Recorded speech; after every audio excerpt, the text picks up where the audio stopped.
Facebook love story. Facebook पर एक love story लोगों का दिल जीत रही है।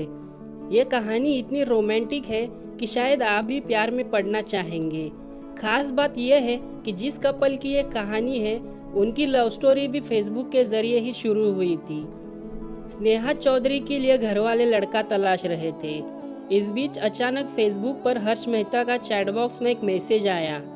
यही से शुरुआत हुई दोनों के प्यार की कहानी। दोनों के बीच मीलों का फासला था, वो कभी मिले भी नहीं थे, लेकिन कुछ ही महीने और लड़के ने लड़की को शादी के लिए प्रपोज कर दिया। वो पहली बार शादी से 2 दिन पहले मिले। आज दोनों की शादी को 3 साल हो चुके हैं, लेकिन उनके बीच प्यार बिल्कुल भी कम नहीं हुआ। और इस बात का सबूत कपल का एफबी पर शेयर किया गया फोटो है। मैं 28 साल की थी जब मैंने तय किया कि मैं शादी के लिए तैयार हूँ। मैंने कुछ लड़कों से बात करना शुरू की, लेकिन किसी से भी मुझे जुड़ाव महसूस नहीं हुआ। एक दिन मैं अपने फेसबुक पर स्क्रॉल कर रही थी कि मेरे फेसबुक चैट पर हर्ष नाम के एक शख्स का मैसेज आया। क्या हम एक दूसरे को जानते हैं? आप चाहे मुझे पागल कहे, लेकिन मैंने चांस लिया और उसी समय रिप्लाई किया।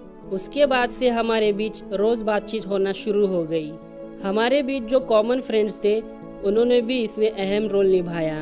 हर्ष ऑस्ट्रेलिया में था और मुंबई में, लेकिन हमें कभी भी महसूस नहीं हुआ कि हमारे बीच दूरी है।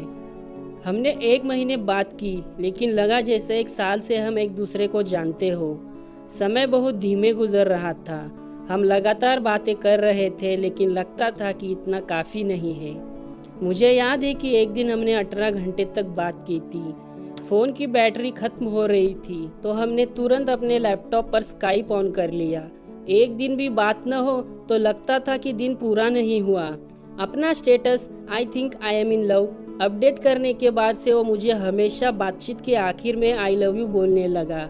मैं सिर्फ ओके थैंक यू कहकर रिप्लाई करती थी, लेकिन एक दिन मुझसे भी रहा नहीं गया और मैंने भी उसे आई लव यू कह दिया। इसके कुछ ही दिनों बाद मेरे पास एक पार्सल आया जिसमें छोटे गोल पत्थर थे। मैंने एक बार उसे बताया था कि कैसे पेंगुइन अपना प्यार का इजहार करने के लिए सबसे सुंदर पेबल्स तलाशते हैं और फिर अपना प्यार का इजहार करते हुए उसे अपनी मेट को दे देते हैं। बॉक्स में पेबल्स को देखते ही मैं इसका मतलब समझ गई थी। जब मैंने तीनों पेबल्स को उठाया तो उस पर विल यू मैरी मी लिखा हुआ था। आप इसे पागलपन कहेंगे, लेकिन मैंने 1 मिनट भी बिना झिझके प्रपोजल को हाँ कह दिया। मुझे पता है आप क्या सोच रहे हैं। हम कभी नहीं मिले थे, ना ही एक दूसरे को जानते थे, लेकिन जब आप प्यार को महसूस करते हैं तो ये सब मायने नहीं रखता। प्यार की कोई टाइमलाइन नहीं होती है। मैं चाहे तो किसी के साथ 10 साल बिता लेती और मुझे उससे खास जुड़ाव भी महसूस नहीं होता, या फिर मैं किसी ऐसे शख्स के साथ खुशी से रह रही होती जिसे मैं बस 1 दिन पहले मिली होती। कोर्ट मैरिज से 2 दिन पहले वो ऑस्ट्रेलिया से मुंबई आया, तब हम पहली बार मिले। वो पल बेहद खास था। हम एयरपोर्ट पर एक दूसरे को गले लगाए रहे। आखिरकार एक गार्ड को आकर हमें वहाँ से जाने के लिए कहना पड़ा। 3 साल बाद हम अभी भी साथ हैं, एक दूसरे को बेपनाह प्यार करते हुए, 90 के दशक के गाने सुनते हुए, यूं ही अचानक रोड ट्रिप्स पर जाते हुए और इस बात पर बहस करते हुए कि आखिर किसने किसको पहले फ्रेंड के रूप में फेसबुक पर ऐड किया था। तो दोस्तों, आज की कहानी आपको ज़रा भी पसंद आई होगी तो हमें कमेंट बॉक्स में लिखना ना भूलें और साथ ही में हमारे चैनल को सब्सक्राइब कीजिए ताकि आगे आने वाली कहानियाँ आप बिल्कुल भी ना मिस कर सके। धन्यवाद।